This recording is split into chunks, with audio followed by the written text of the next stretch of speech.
تو ایسا ہے کہ شرابی کو دیکھا گیا کہ شراب پی کر بائک میں بیٹھتا ہے، سائیکل پہ بیٹھتا ہے تو وہ نالی میں ہی اس کو ہائی وے سمجھ کر اس پر سائیکل چلا دیتا جو شرابی ہوتے، کیونکہ شراب پینے کے بعد آدمی کی سوچنے کی صلاحیت ختم ہو جاتی، اس کی عقل معوف ہو جاتی۔ اسی لیے جب اس نے 5 بوتل شراب پی، اس گارڈ نے اس کا دماغ اور اس کی عقل ختم ہو گئی۔ جب وہ ظالم بنا، حیوان بنا، تو اس نے یہ قدم اٹھایا اور اس چیز سے، شراب سے کون منع کرتا ہے؟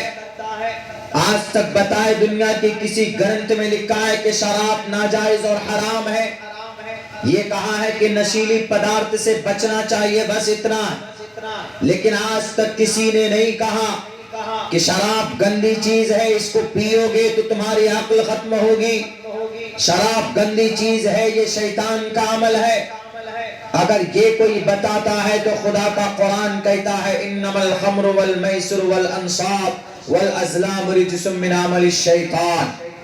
اے شراب پینے والے، اے جوا کھیلنے والے، اے آپس میں سوشل میڈیا پہ بیٹھ کر پب جی گیم کھیلنے والے اور فری فائر گیم کھیلنے والے، اپنے قیمتی وقت کو برباد کرنے والے، یہ ساری چیزیں وہ ہیں جو شیطان کا عمل ہے۔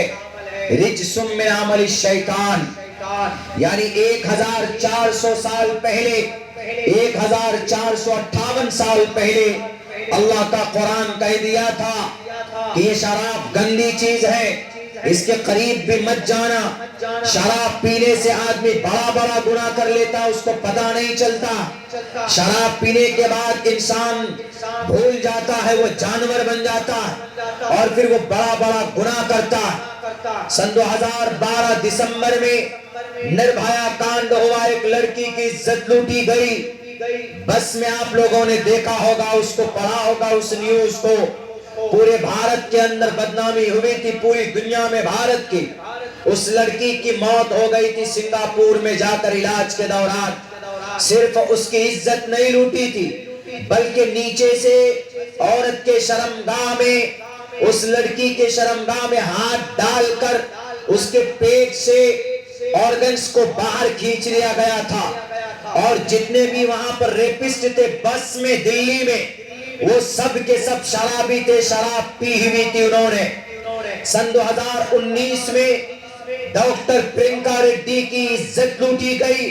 عزت لوٹنے والا ٹوٹل کے ٹوٹل شرابی تھے، سب نے شراب پی رکھی تھی۔ میرے بھائیوں، تو اس سے صاف پتا چلتا ہے کہ شراب پینا اور شراب استعمال کرنا یہ سب ناپاک اور حرام ہے، اور سماج کے اندر جو بڑی برائی ہے شراب پینے کا، اس کو اگر کوئی منع کرتا ہے، آج نہیں 1458 سال پہلے، وہ اللہ کا قرآن منع کرتا ہے کہ اے لوگوں شراب گندی چیز ہے، اس کے قریب مت جانا۔ سی بی آئی نے لکھا ہے اگر وہ شراب نہیں پیتا تو وہ ریپ نہیں کرتا، اگر وہ شراب نہیں پیتا تو اس کی ریڑھ کی ہڈی نہ توڑتا، اگر شراب نہیں پیتا تو اتنا بڑا حیوان نہ بنتا۔ آج جس قرآن پر تم اعتراض کرتے ہو، یہی قرآن اگر اس سماج کو انصاف دلا سکتا ہے تو یہی قرآن کریم اس سماج کو انصاف دلا سکتا۔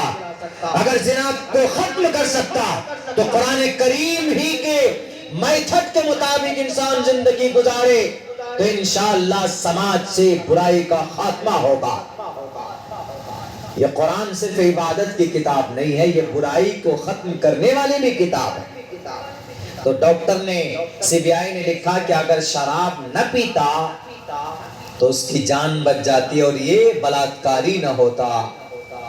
اللہ کے نبی نے بھی کہا ہے نا کہ شراب گندی چیز ہے، وَلَا تَشْرِبِ الْخَمَرْ فَإِنَّهَا مِفْتَاحُ كُلِّ شَرٍ، شراب مت پینا، گندی چیز ہے۔ جب کوئی مسلمان شراب پیتا ہے، لا يشرب الخمر حين يشرب وهو مؤمن، رواہ البخاری۔ اللہ کے نبی فرماتے ہیں کہ جب کوئی مومن شراب کا گلاس لگاتا ہے منہ میں اور جب شراب پیتا ہے، اس وقت اس کا ایمان کا نور نکل جاتا، گویا ایمان نکل جاتا، وہ مومن نہیں رہتا۔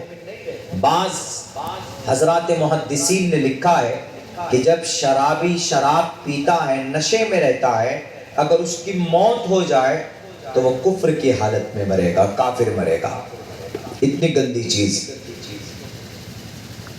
ایک بات تو یہ کہ شراب پی، اتنا بڑا عمل کیا، اور شراب کی ممانعت کہاں ہے؟ قرآن میں۔ دوسری بات کیا لکھتا ہے؟ دوسری بات لکھتا ہے رپورٹ میں، وہ یہ لکھتا ہے کہ ڈاکٹر اہانا رات کو 12 بجے اکیلی تھی۔ ڈاکٹر اہانا رات کو 12، 1، 2، 3 بجے ہاسپٹل میں اکیلی تھی، اور اس ڈاکٹر کے بال کھلے ہوئے تھے، اس کا سر اوپن تھا، چہرہ کھلا ہوا تھا۔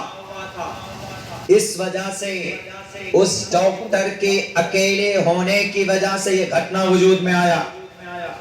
اللہ کے نبی نے کیا بتایا؟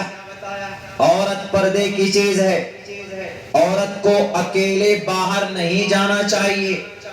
اگر عورت اکیلی باہر جاتی ہے تو شیطان پیچھے جاتا۔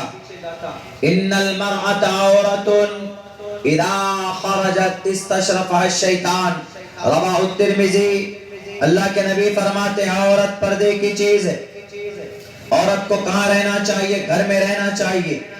7 آیتیں قرآن کریم کی ایسی ہے کہ جس میں اللہ نے کہا ہے کہ عورت پردے کی چیز ہے، عورت کی کا شکل نظر نہیں آنا چاہیے، اس کے بال کھلے ہوئے ہونا نہیں چاہیے، اور اس کو اپنے پنڈلی، اس کو اپنے باڈی کو، اپنے جسم کو باہر ظاہر نہیں کرنا چاہیے۔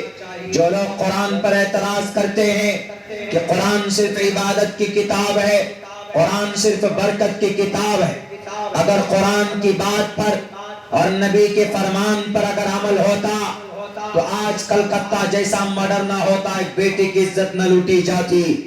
اسی لیے ہم دنیا کو کہتے ہیں کہ دنیا والوں، اللہ کے نبی علیہ السلام نے یا قرآن کریم نے عورت کے اوپر برقع اور پردہ جو ضروری قرار دیا ہے، اس کا یہ مطلب بالکل نہیں ہے کہ عورت کے ساتھ ظلم کیا جائے، اس کا یہ مطلب بالکل نہیں ہے کہ عورت کو قید کر کے رکھا جائے، عورت کو گھر کی زینت بنا کر صرف رکھیں، اس کا یہ مقصد بالکل نہیں ہے۔ اللہ نے 7 آیتیں اور حدیث میں 70 حدیثیں ایسی ہے جس میں عورت کے اوپر پردہ واجب اور ضروری ہے عورت کے لیے۔ اس کا مقصد صرف یہ ہے کہ کوئی ظالم، کوئی بہروپیہ، کوئی شرابی، کوئی کبابی کسی بیٹی کے سر کے بال کو نہ دیکھے اور اس کی شکل نہ دیکھے اور اس کی نیت نہ بگڑے۔ اسی لیے اللہ نے عورت کی حفاظت کے لیے، اس کی جان کی رکشا کے لیے، اس کے آبرو کو برقرار رکھنے کے لیے قرآن کریم کے اندر پردے کے اوپر آیتیں نازل فرمائی۔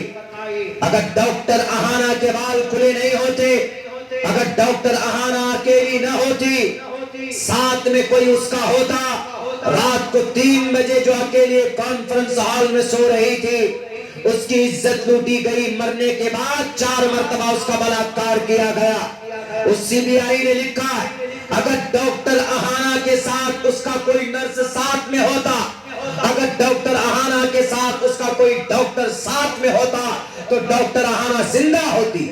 آج سی بی آئی جس بات کو کہہ رہے ہیں کہ اگر زنا کے واردات کو روکنا تھا تو شراب اگر نہ پیتا تو رک جاتا، اگر ڈاکٹر اہانا اکیلی نہ ہوتی تو اس کی عزت نہ لوٹتی۔ یہی بات تو قرآن 1450 سال پہلے کہہ چکا ہے، یہی بات تو ہمارے نبی پاک علیہ السلام کہنا چاہتے ہیں کہ اے لوگوں، قرآن عبادت کی کتاب صرف نہیں ہے، میری زندگی صرف رب کی قربت کے لیے نہیں ہے، بلکہ سول سماج میں اگر بیٹی کی عزت کو محفوظ کرنا ہے، اگر سماج کو انصاف دلانا ہے تو صرف ایک ہی راستہ ہے، وہ راستہ قرآن کریم کا راستہ ہے، وہ راستہ جناب محمد رسول اللہ صلی اللہ علیہ وسلم کا راستہ ہے، اور کوئی راستہ نہیں۔ لوگ بولتے ہیں، بولنے دیجئے کہ یہ قرآن صرف